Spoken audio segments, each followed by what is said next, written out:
Hey guys, welcome to Comfy Cozy Up. So today's a reading vlog. So guys, yeah, I am having one of those week where I'm still tired, but even though I slept the whole weekend because I did not finish one of the books, I did finish the classic, which I will talk about more in my wrap up. But it's definitely one you will be able to add to your list for the Caribbean-a-thon. So if you haven't seen that video, check it out. I am co-hosting it with Karen over Run Reads Run Writes Read.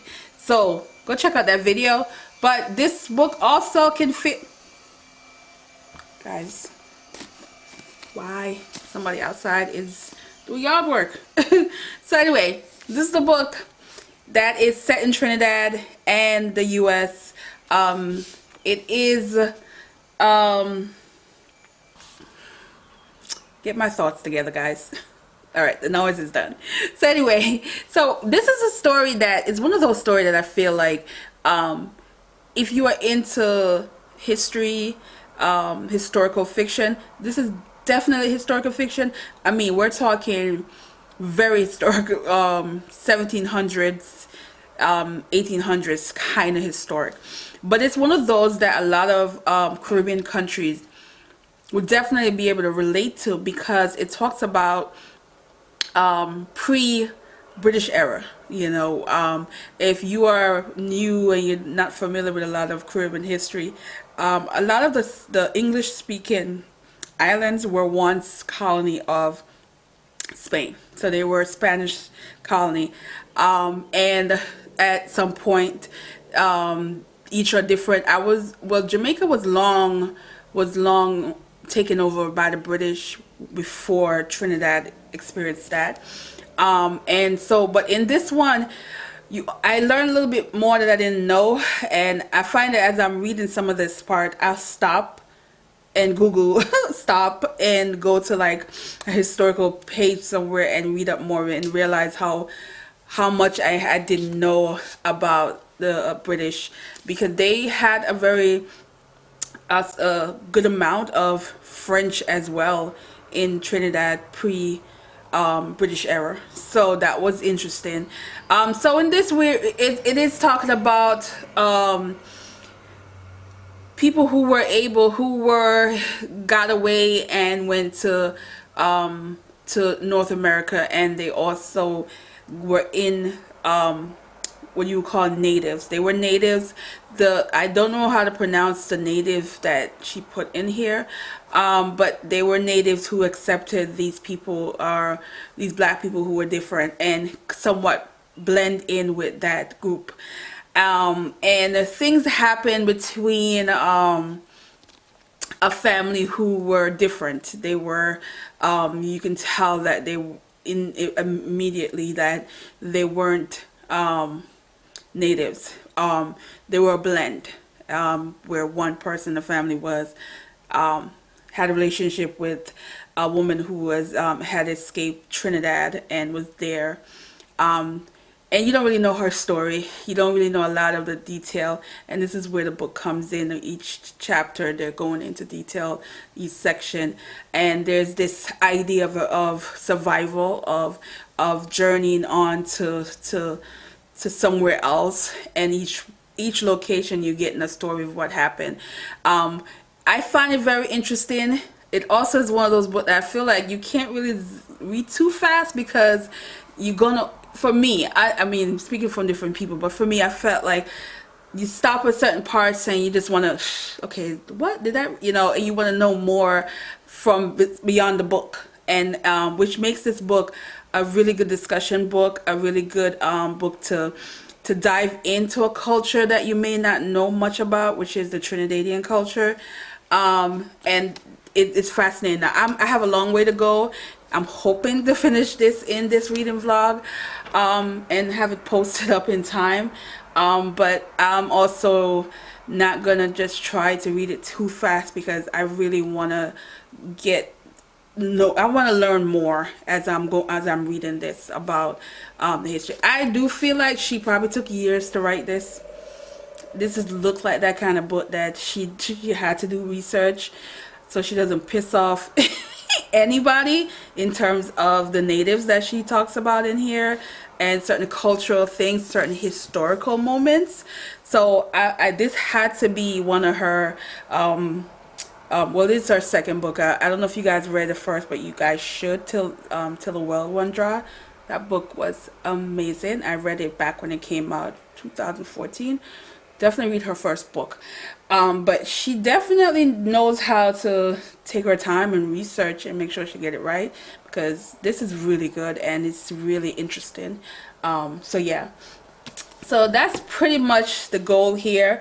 Also finish, yay, my first journal of the year. So had to put my little stamp up on January 1st to May 19 that I finished this. And I got a new one which is different from this because I couldn't find the company that makes this. They were out of stock, and I was just disappointed, but I was able to find another one that could fit in terms of the paper quality, which is this one here. It's called the Daily Paper.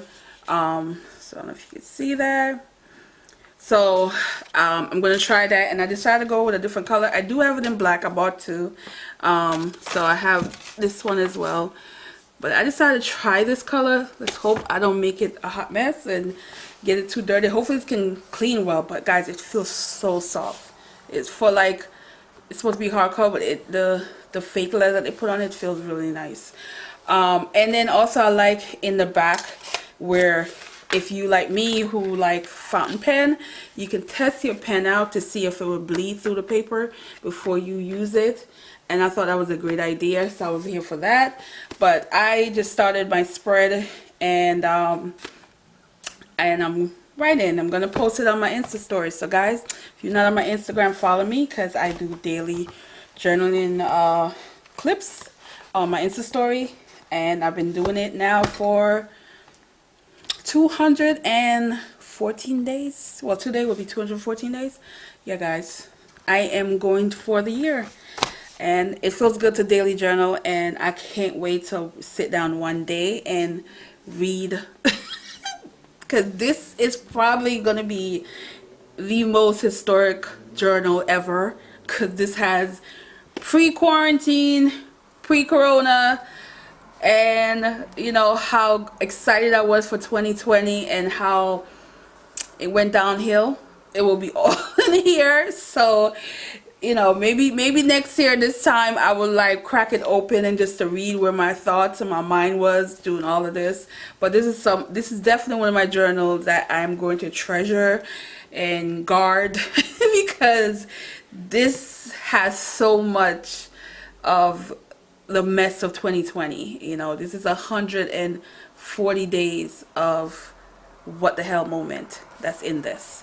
So yeah, and then this continues, and we'll see if the year ends in, well, most likely this will be done before the year ends, because I write every day, because this is only 180 pages, and sometimes I use 2 pages for a spread.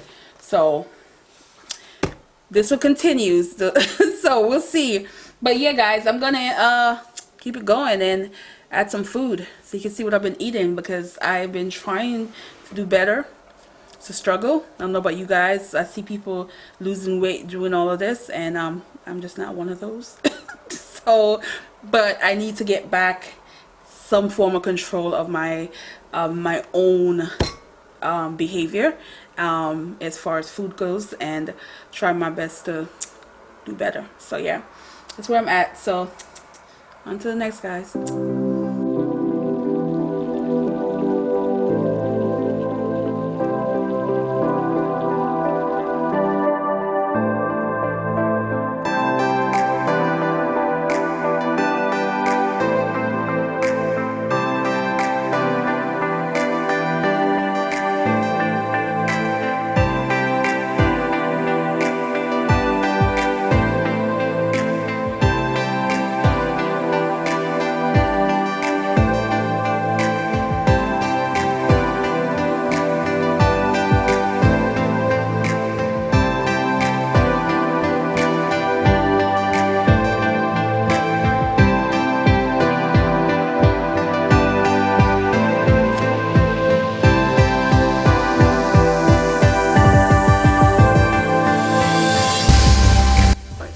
Hey guys, so I'm gonna be doing a wrap up, but before that, my Instagram, guys.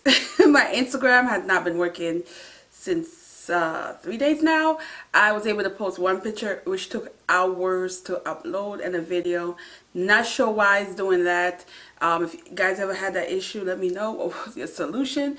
But I can't even post this picture of this book. I can't, it's just unusual, never happened to me before. So I am just hoping that somehow some kinks work out where it just stop doing that. But anyway, it's all about the other stuff. So it's gonna be on Twitter and everywhere else, but my Instagram is just dead right now. So anyway, I finished this book last night, guys. I had to literally like stop and think like how creative this writing style was, how heavy this book is, and how much it packed in a lot of historical content to make the story interesting, but also made me write notes. I was writing notes. I was Googling things, highlighting things to refer to look up to see how much of it is, she historically correct. And also I was intrigued because I'm not aware of some of these things. Now, in the islands, we all have similar historic events that happen, but there are different time period when these things happen. And also there are different countries, European countries, that had a heavier influence on each island. In this case, Trinidad, I wasn't really aware that how much French influence it had on the people who were there before the British invaded and took over. So hearing about this and having to research it and look it up made me kind of more excited and more like want to learn more. And I like when an author do that because it makes a book much more enjoyable. It makes a book memorable, because this book is memorable as hell. And I love it. Now, in the beginning of the video, I didn't really I didn't really talk much about it because I really was little by little learning, because it didn't I didn't read the synopsis because I kind of went into this book a bit blind, but all I knew was a historical fiction that has to do with Trinidad, and I'm glad I did that. But anyway, this story is really about a woman named Rosa, and she grew up in Trinidad at the time when there were black people on the island who were free, who had land, who had proper business, and had, there were some issues there even before the British took over, but they were surviving. And so in this case, we have a man who has 2 daughters and a son, and the son was not interested in the roles that you would think of a man should be during that time period. We're talking, this is the late 1700s. But a daughter, the middle child, the younger daughter, who wanted this. She wanted to take on a role that wasn't traditionally for a woman. She wanted to work the field. She wanted to help her father do everything. And she wanted some form of recognition for it as well.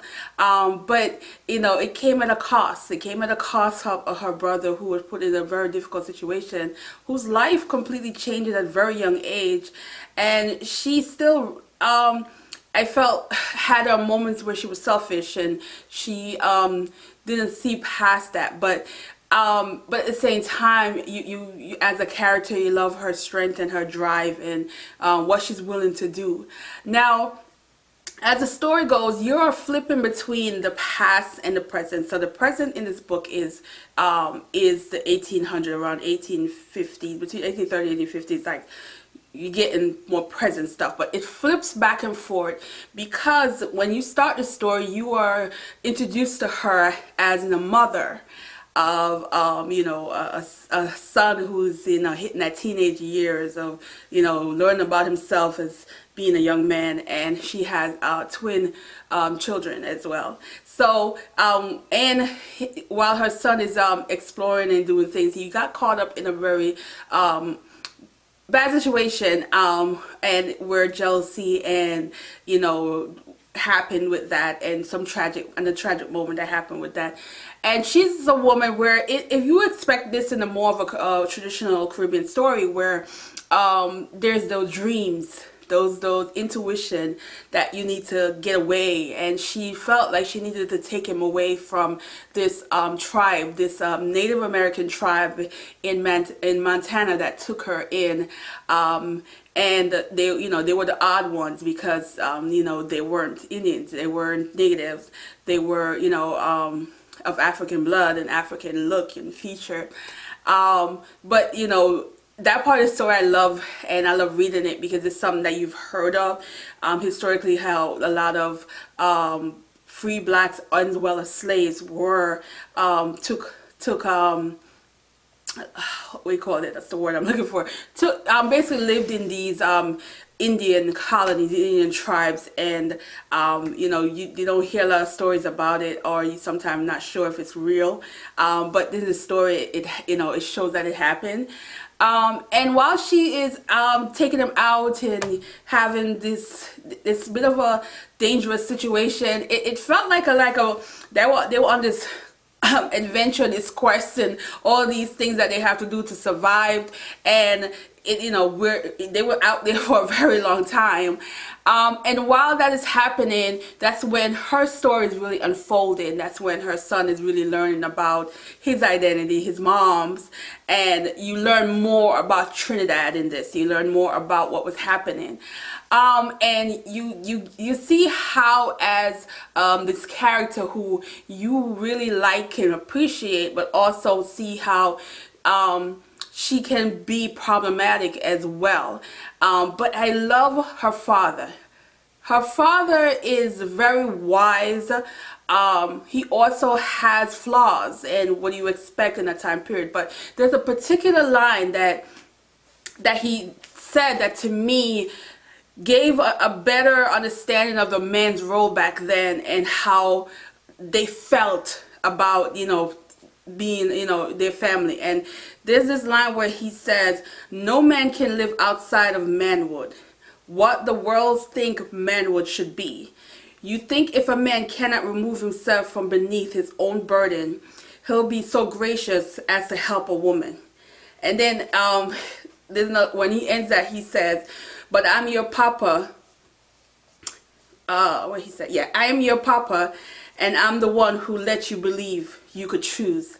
So that just tells you how much he thinks of his daughter. He knows that her status of wanting to be take care of the family and take on a role that is traditionally for men is not what the world will see, not what the world will accept.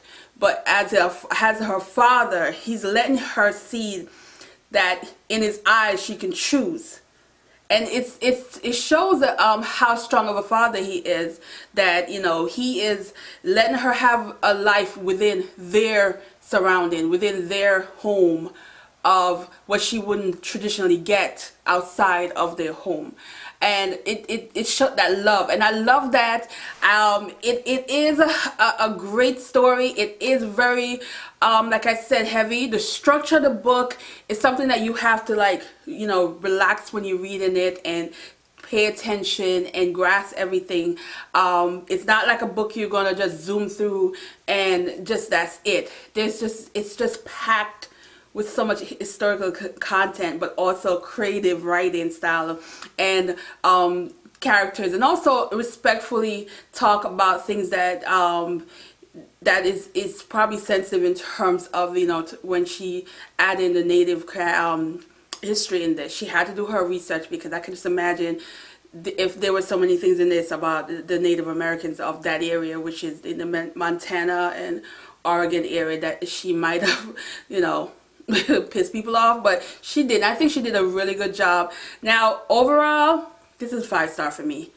I can't give it less than that. I thought about it, like, what about this book that I really didn't like? And I can't find one, because this book is definitely a creative writing book. This is a book that is different, outside the box, and she executed it fine.